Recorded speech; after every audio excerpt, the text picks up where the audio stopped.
Hello everyone and welcome back to Let's Play Hearts of Iron 4 Last Days of Europe with me, Alpha Pi Omega, and Greater Germanic Reich.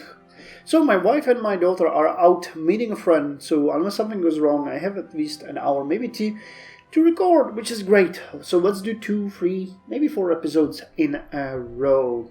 I've been already recording the Caveman to Cosmos today, so I don't know how much more time I have, but at least 2 episodes, definitely.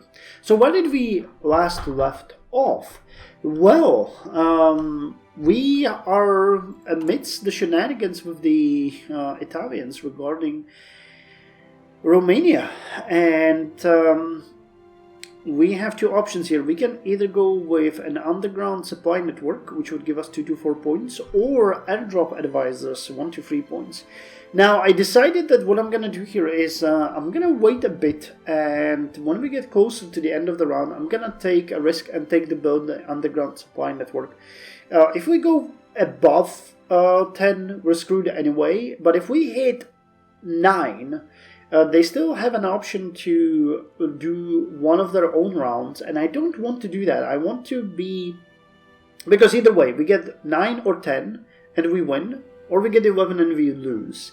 But if we hit a 9, they could still go for a 10, and I don't want that. So I'm going to wait, until we have, like, say, 18 days or 16 days left to go, and then we're going to activate the underground supply network, and we are going to, well, either win or lose. That's how life goes. But we won't give them the opportunity to go above us again. I've also pretty much...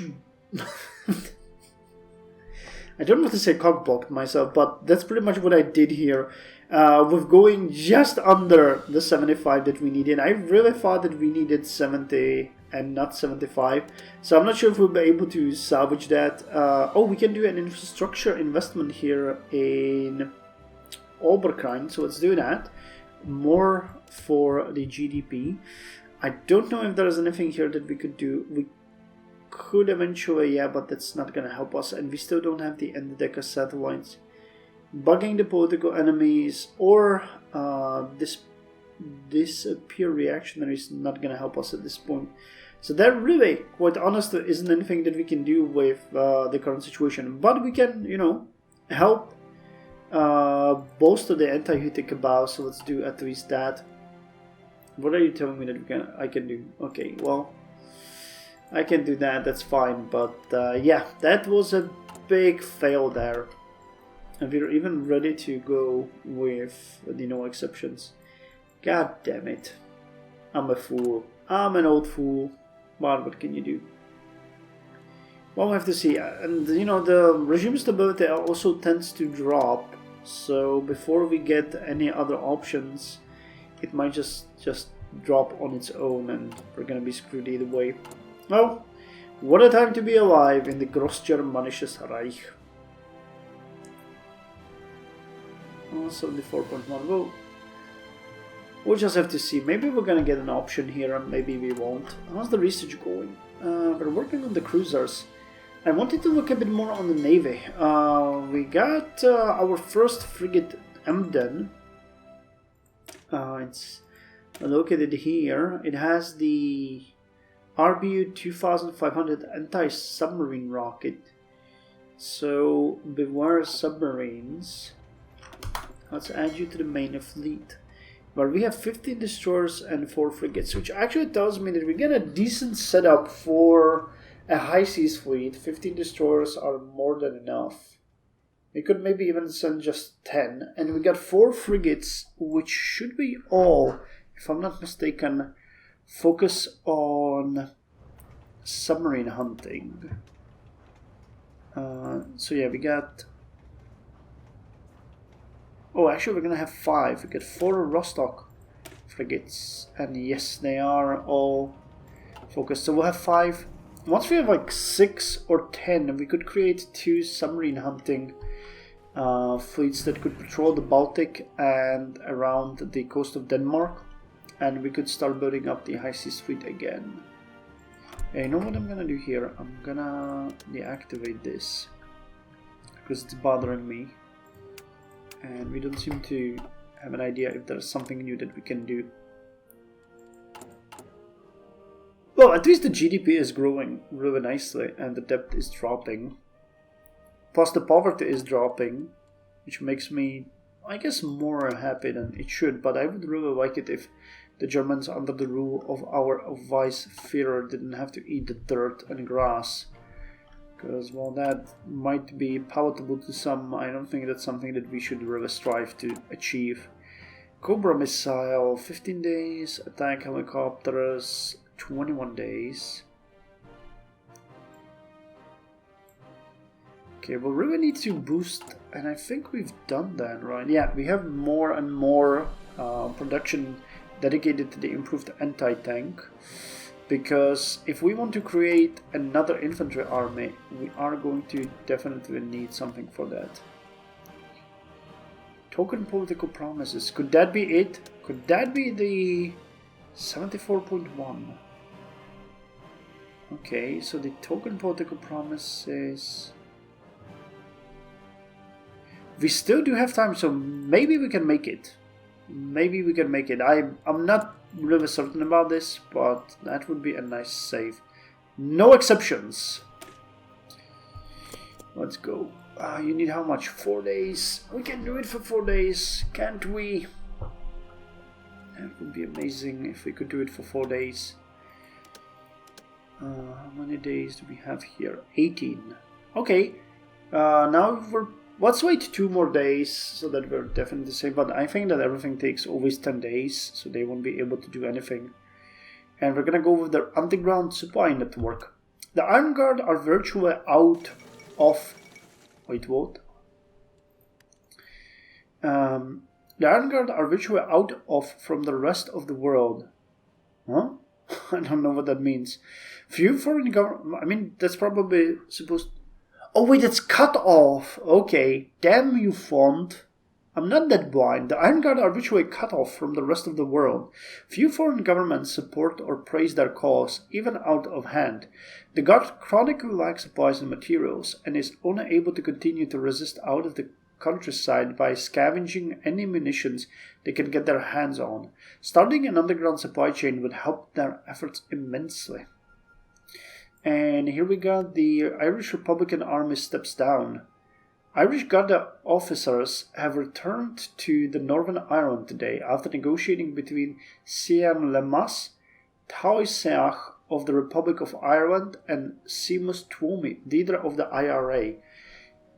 The paramilitary leader has ordered his organization to stand down, having signed a treaty offering concessions from the troubled republic. Chief among these concessions are total amnesty for those participating in the uprising, as well as a total break from the Einheitspact.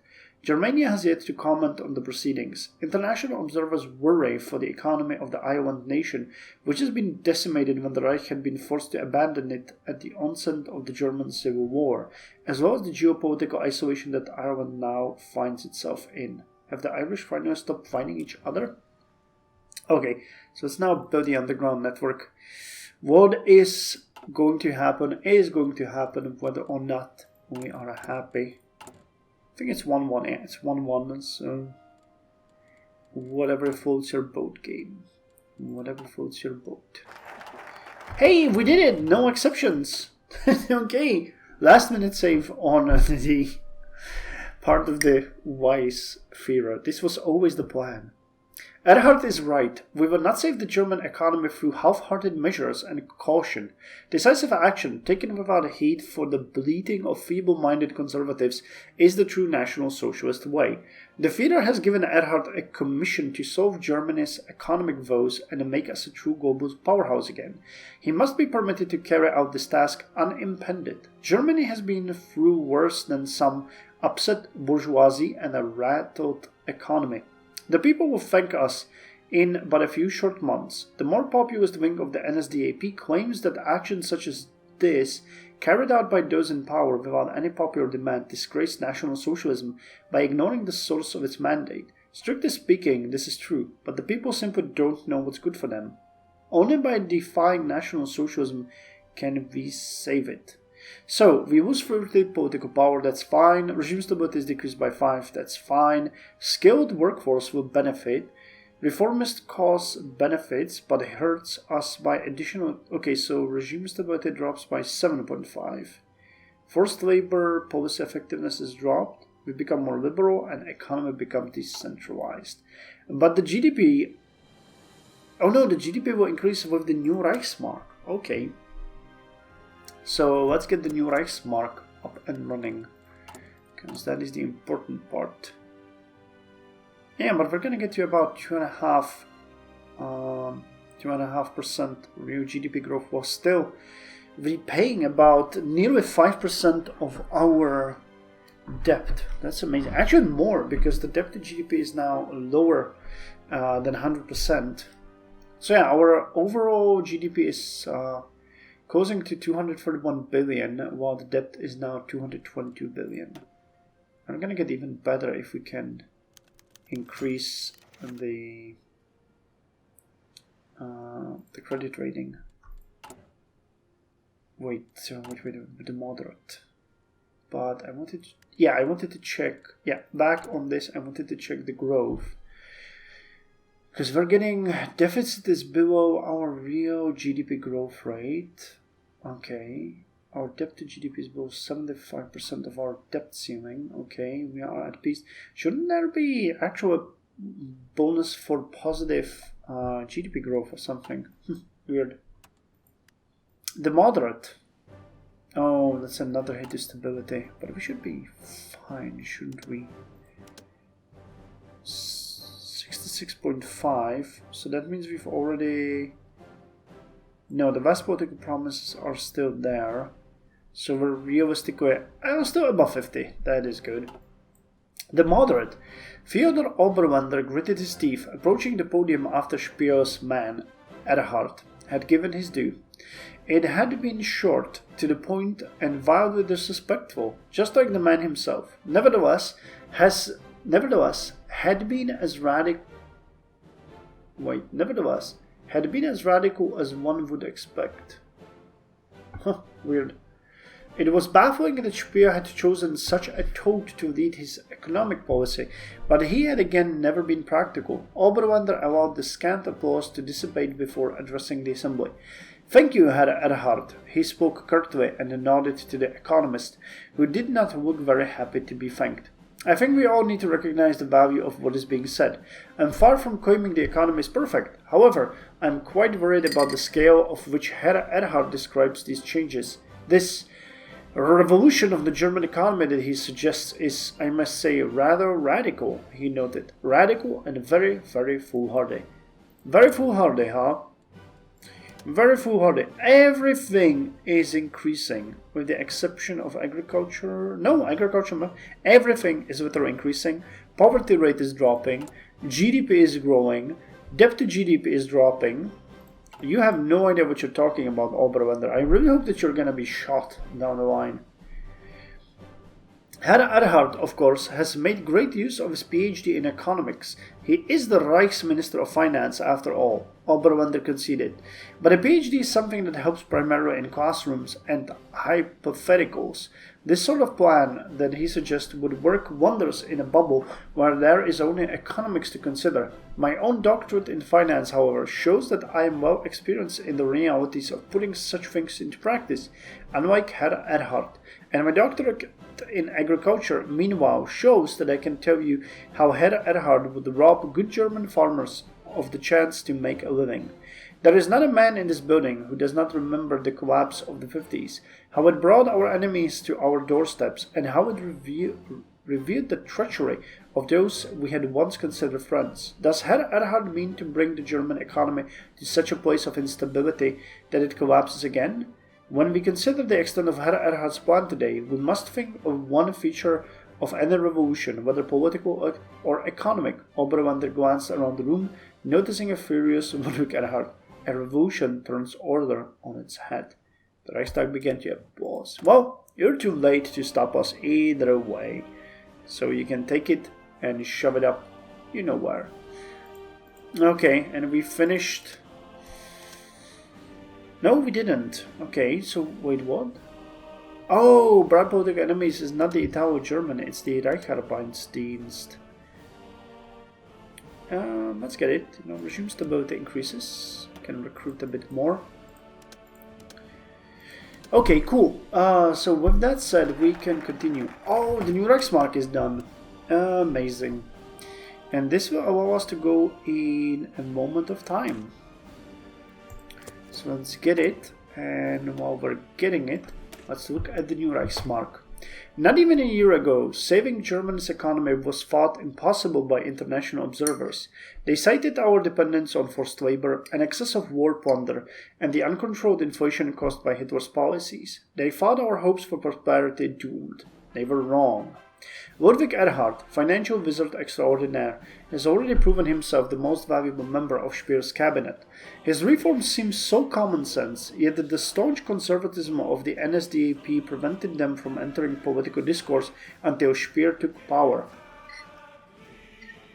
There are only a few more changes to be imposed, rules to break, and old wisdom to be discarded, and then the economy will truly be on the road to recovery. Let this be a lesson learned. The Führer is beyond reproach. His absolute rule will lead the Reich to freedom and prosperity. So inflation drops by 0.5, GDP increases by 0.95, stability is increased by 7.5%. Yeah, we are well above 100 now. Economy is even more decentralized. Our credit rating will rise. Oh, and poverty rate improvement will skyrocket. Okay, so did our... Yeah, credit rating increased. Inflation is gonna drop. Yeah, real GDP growth is now above 3.5%. That's amazing. Surplus is, well, around 5% of GDP, which means that the debt to GDP should drop below 90% very soon. And at that point, we can start investing a bit more.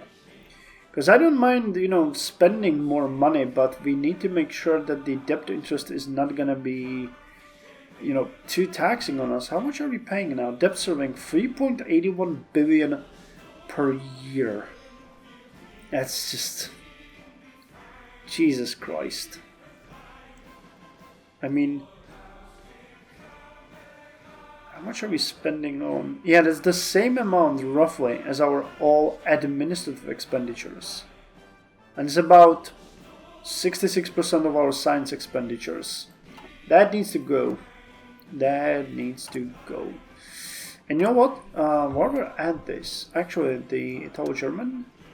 Hey, we got a 9! Awesome! And they have 6 days to left, and they're creating military-industrial complex, which is not going to help them. Damn, we were, well, not lucky, but only 9, huh? Sulfur Ein, nothing new. What do I...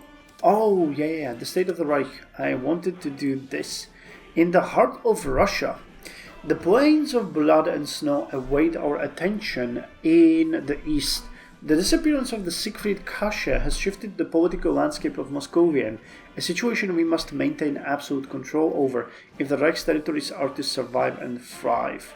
So we get an event to play with fire and activate its mission prepare for reconquest.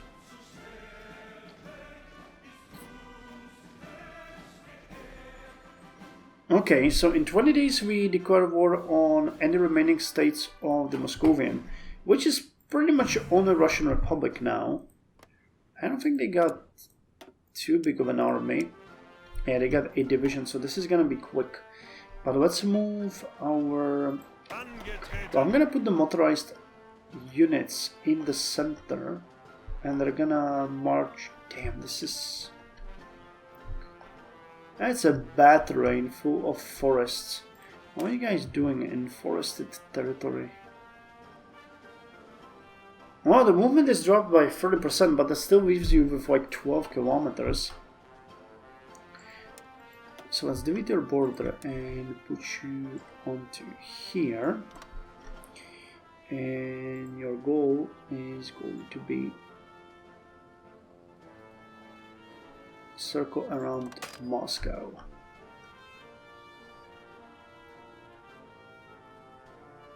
Well, it's not leading them exactly through the plains, but it's mostly plains. So who else do we have here? We have the 2nd Infantry Army, and we have the 4th Infantry Army. Okay, so let's put the 1st Infantry Army. Well, let's delete all of these orders. And we're gonna put 1st Infantry Army up in the north. And they are going to advance this way. And we're gonna take the 2nd Infantry Army.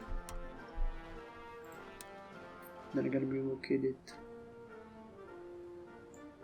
here. And they're gonna advance to this area. And down south we're gonna put the specialists. We need this to go, you know, fast and well. So you don't have a border. So let's put you like this. And you'll have a go. Wait.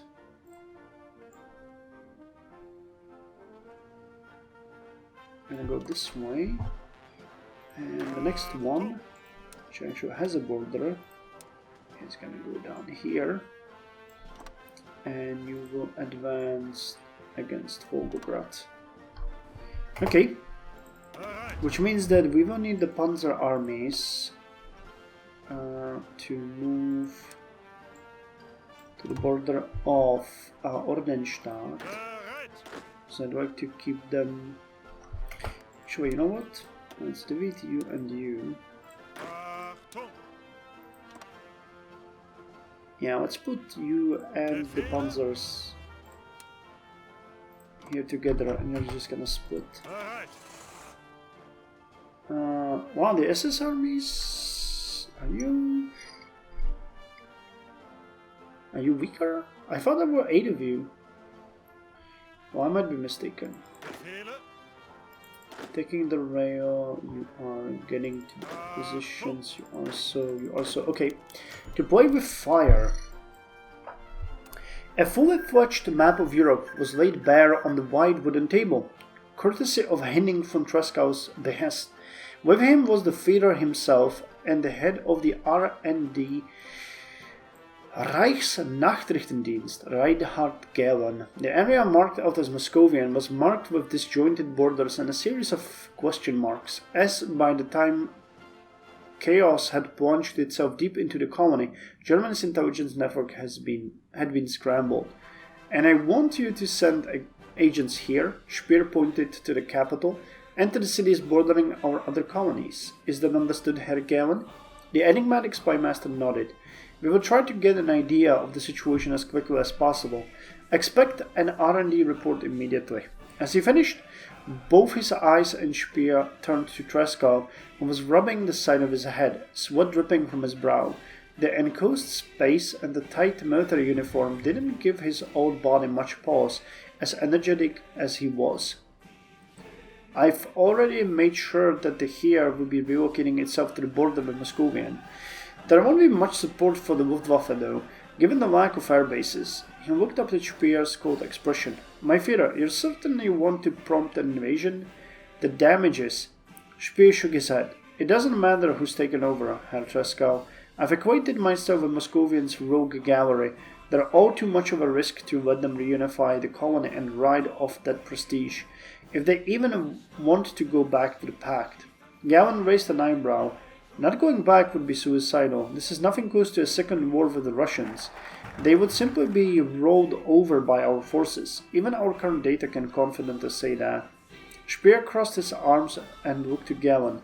You should be aware, Herr Galen, that some men would stop at nothing for their perceived freedom. Okay, so the Unitary Republic of Indonesia has defeated the Free Government of Republic of Indonesia's military council in an ongoing conflict. The indomitability of the board wars broke, as steel and napalm burned through the highlands of Sumatra. A moment in time. Okay.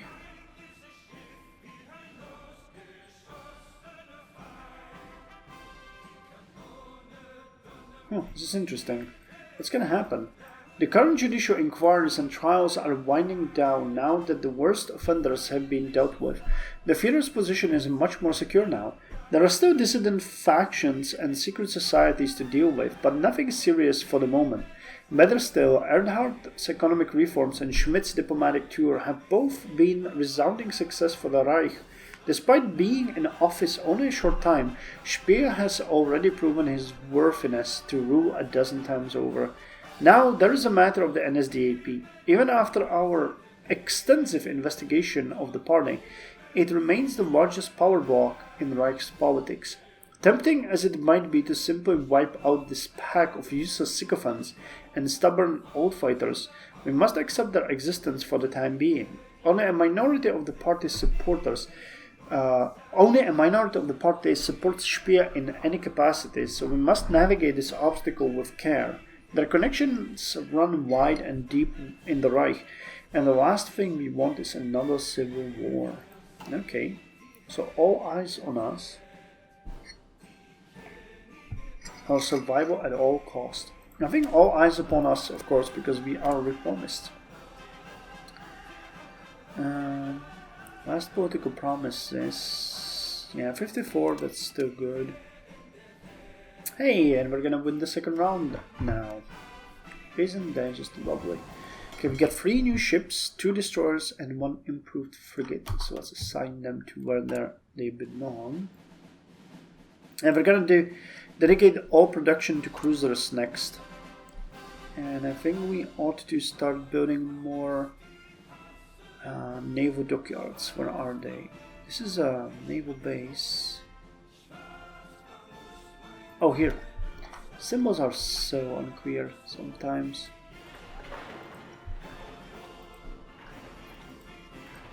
Okay, let's build 6 of them. What can we do? Civilian investment. Okay, let's do a civilian investment. Build more schools and stuff. That's great. Not this time. It has been many years since German wives have been carrying full bags of groceries home. So long, in fact, that the sight of such made headline news across the Reich. In homes throughout Germany, families have been buying themselves, clearing out unused. Families have been busying themselves clearing out unused cupboards to make room for a week's worth of food. Once, a purse full of marks would barely feed 1 person for a day, let alone 5. Now, the same amount of money can feed a family for a fortnight or more. One has yet to hear parents scolding their children for overstuffing themselves, given that activity has quickly become a favorite pastime of the long-deprived German masses. Food is not the only thing Germans find themselves truly enjoying once more. Electronics, cars, and luxury goods have all become much more affordable. Many a household has recently been graced with a new television, while pedestrian congestion has greatly eased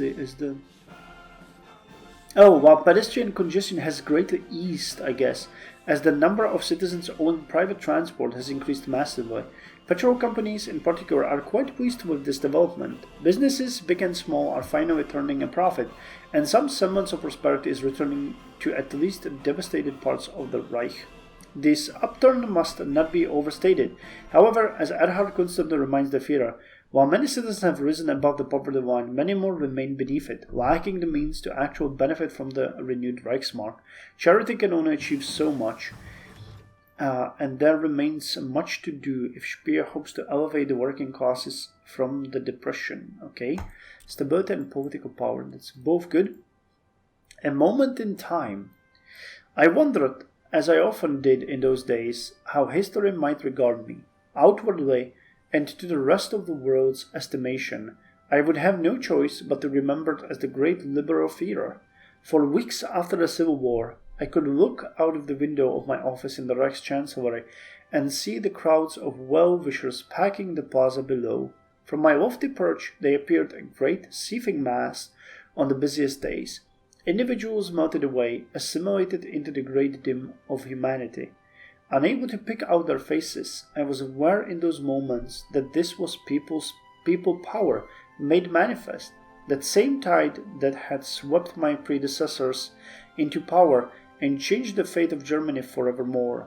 It was impressive, mighty, and utterly terrifying. They chanted my name, saluted my presence, and demanded of me things I could never be certain of delivering in those troubled days. My thoughts after those occasions invariably turned inwards. Far from the adulation of cheering crowds, within the very buildings I have designed for the glory of the Reich, the party was gathering strength. The post-war legal inquiries carried out by Gestapo had sapped its strength, but it remained the largest power bloc in the Reich. The workers and disaffected youth might have outnumbered them 1,000-fold, but the party held power second only to myself. If I wholeheartedly followed the lead of my cabinet and embraced the popular movement that claimed to have my full support, I would permanently alienate the pillar of stability for the Reich. On the other hand, moving too close to them might have undermined my popular support, owing to their highly conservative agenda that I would need to adhere to. To admit the complexity of the situation, even in writing, is difficult, but I must preserve my words for posterity so that future generations will understand my choice. Perhaps it will be centuries before these words are seen, but no secret of this magnitude can be concealed forever. What shall I be? Oh, the responsibilities. So we finished the 1960s submarine nuclear reactor, and we have the new great game turn starting. Oh, in which we actually have an advantage. So we won 2 turns. Italians won 1, and if we actually win this one, we can be certain that we will rule. Cool. So I guess on that note, we can end the episode here. Things are looking really fine for us. We'll probably look into submarines and maybe designing a new model for the Navy. We're also preparing for the invasion of the Russian Republic, which is going to happen in 13 days. Okay, I can see that happening. Cool. So, thank you very much, and I'll see you in the next episode.